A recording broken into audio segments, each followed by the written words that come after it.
Alors, bienvenue, frères et sœurs, pour cette nouvelle méditation.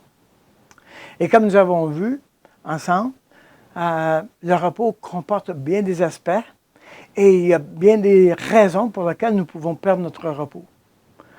Ça peut être au lieu de travail où il y a de la pression, ça peut être à la maison, dans le couple, avec les enfants, ça peut être avec les finances, ça peut être avec soi-même. Enfin, il y a un très grand nombre de lieux de repos qui peuvent être perturbés par beaucoup d'autres choses que le repos de Dieu. Alors, nous sommes arrivés à une place où on va rassembler les différents lieux de repos. Nous allons examiner ces lieux de repos-là, les aspects de ces lieux de repos-là, et on va réunir les éléments nécessaires pour comprendre la grande image de la pensée de Dieu.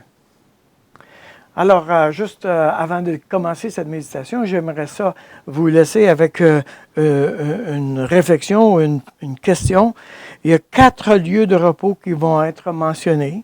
Je vous invite à identifier le lieu de repos qui a besoin de l'intervention de Dieu dans votre vie. Quel est le lieu de repos qui a besoin d'une intervention de Dieu dans votre vie?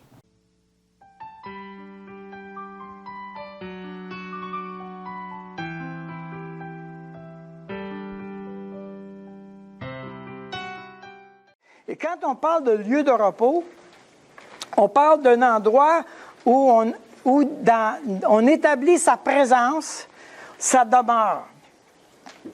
Le lieu de repos, c'est la place où je vis. OK? Et j'ai mis les 4 éléments. Dieu, la création, la collectivité, la rédemption, la communauté, le pays et soit la vie éternelle. Et pour établir le repos dans la vie, dans nos vies personnelles, on va partir de Dieu, puis on va enraciner le repos jusqu'à nous. Autrement dit, Dieu englobe toutes choses. Donc, si je ne peux pas en paix avec Dieu, même si je travaille sur toutes les autres affaires, regarde, Dieu englobe toutes choses. Il faut que tu sois en paix avec Dieu. Ensuite, je vis dans un environnement, je vis dans le monde. Alors, il faut que je sois en paix avec le monde. Ensuite, dans le quotidien, je vis avec mon oikos, avec ma communauté. Il faut que je sois en paix avec ma communauté et finalement avec moi-même. Donc, si je pars de l'extérieur ou de Dieu et je m'en vais vers moi pour établir les principes qui vont régir ma paix, je vais construire la paix dans ma vie personnelle. Et ce qu'on va faire, c'est qu'on va utiliser Genèse 3 encore pour travailler sur ces 4 éléments-là. La relation avec Dieu, l'enjeu de la tentation, la relation avec le monde, le fruit de la tentation, la relation avec les autres et avec soi, les effets de la tentation. Donc, si on dit que Dieu a introduit le repos dans Exode chapitre 20 à cause de la création, on parle de ma relation avec Dieu. Si on dit que Dieu a introduit, il a éliminé l'esclavage pour donner la rédemption au peuple hébreu. Et on est en train de parler de la relation avec le monde. Si Dieu a donné un pays de repos, il est en train de dire, moi, dans l'univers où je vis, Dieu veut me donner le repos. Et enfin, la vie éternelle, c'est-à-dire ma relation avec moi-même, comment est-ce que je nourris ma vie personnelle qui va me donner un lieu de repos. OK? Maintenant, j'aimerais vous allez prendre la page au verso, puis c'est écrit « Ma situation personnelle ». Et je l'ai mis en 4 domaines. C'est ma petite tendance à classifier toutes choses, là. Donc, je peux être dans le premier quadrant, je peux être occupé et reposé. C'est pas parce qu'une personne est occupée qu'elle n'est pas reposée.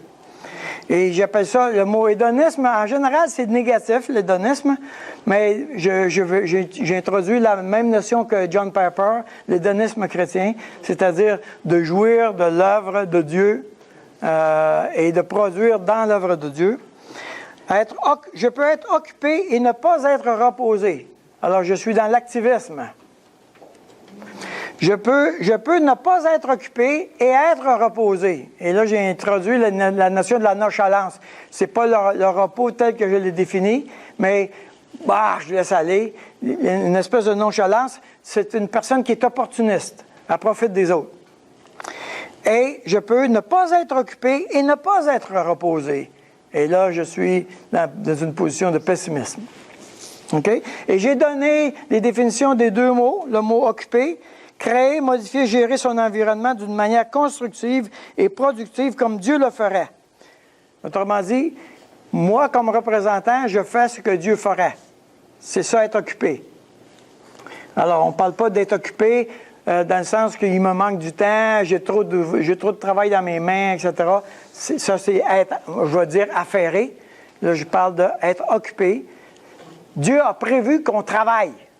Il a dit dominer et assujettir la terre. Il n'a pas pensé qu'on ne ferait rien. Dieu a prévu que je vais me réaliser dans le travail, donc c'est normal de travailler. Ce qui n'est pas normal, c'est d'avoir de la misère à travailler. Le sol va produire des épines. Vous allez travailler à la sueur de votre front. Nous savons intérieurement, okay, il y a comme quelque chose d'intuitif qui sait que le travail pourrait être plus facile. Alors, je sais ça. Donc, dans quelle situation es-tu? Okay? La plupart d'entre nous, okay, nous sommes dans occuper et ne pas être reposés. On est dans l'activisme. On travaille fort, on essaye de s'en sortir, on essaye de mettre du pain sur la table, on essaye d'arriver et joindre mettre par les deux bouts. Comment on dit ça, là? Brûler la chandelle. Ouais. Alors, brûler la chandelle par les deux bouts, mais quand joindre les deux bouts, là, okay, on est là. Okay. Maintenant, regardez bien quelque chose qui est vraiment intéressant. Vraiment intéressant. Moi, ça m'excite bien gros. En tout cas, c'est moi là.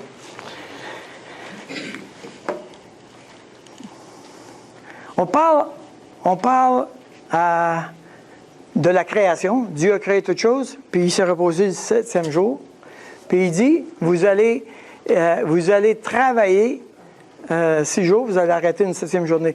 Mais c'est qui a fait la job de créer? C'est Dieu. Hein? C'est Dieu. Dieu a créé. Maintenant, Israël était en esclavage, ils ont vécu la rédemption, ils ont traversé la rédemption. C'est qui a fait la job de la rédemption? C'est Dieu.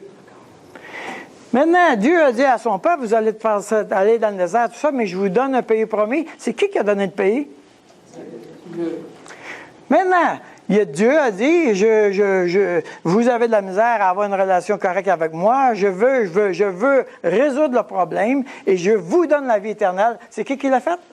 Dieu. C'est Dieu. C'est intéressant, hein? Dieu a tout fait. Alors, venez, vous tous qui êtes fatigués et chargés, je vous donnerai du repos. Intéressant, hein? Dieu, je peux profiter et jouir du travail de Dieu. Et c'est pour ça que Dieu dit, entrez dans mon repos. Profitez du travail que j'ai fait pour vous. Entrez dans mon repos. Alors, comment on va entrer dans le repos de Dieu? C'est ce qu'on verra dans les prochaines rencontres. OK? Mais on a déjà une orientation. On a déjà la pensée, comment ça vient en lien avec la parole de Dieu. Venez à moi, vous tous qui êtes fatigués et chargés, je vous donnerai du repos. Alors, on va répondre à la question, venez à moi, qu'est-ce qu'on fait pour venir à lui? Qu'est-ce qu'on fait? C'est quoi être fatigué et chargé? Et comment ça marche quand il nous donne du repos? On va répondre à toutes ces questions-là. Et donc, au niveau de Dieu, au niveau du monde, là on parle du travail, au niveau de notre oikos, notre communauté, et au niveau de soi.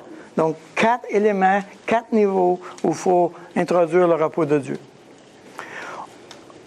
Comprenons-nous bien, on n'a pas été glorifié encore. Fait que le repos parfait, il n'existe pas. Hein?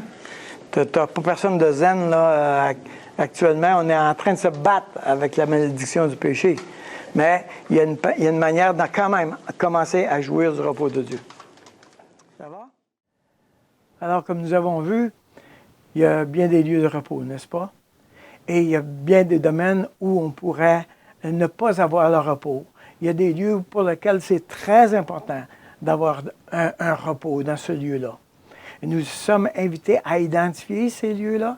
Nous sommes invités à investir et nous engager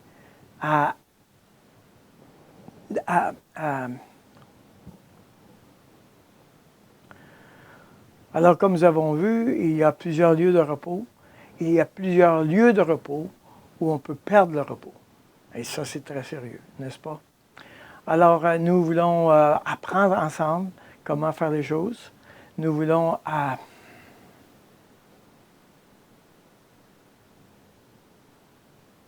Alors, comme nous avons vu, il y a plusieurs lieux de repos. Il y a plusieurs lieux où on peut perdre le repos. C'est une tragédie, n'est-ce pas? Alors, quel est le lieu dans lequel tu devrais t'investir pour t'approprier le repos de Dieu? C'est un don que Dieu veut te donner, qu'il veut me donner. Ensemble, nous voulons entrer dans le repos de Dieu, même dans des mouvements et dans des périodes très tourmentées. Alors, permettez-moi de terminer par un mot de prière. Seigneur, reste avec nous. Le jour décline, la nuit approche. Nous implorons ta présence divine. Notre âme a reconnu le Maître. Nos cœurs se sont enflammés d'entendre ta voix. Reste avec nous, Seigneur. Que ta main ne nous délaisse pas dans nos combats. Notre faiblesse compte sur ta présence. D'une seule parole, tu as calmé les eaux et fait taire la tempête.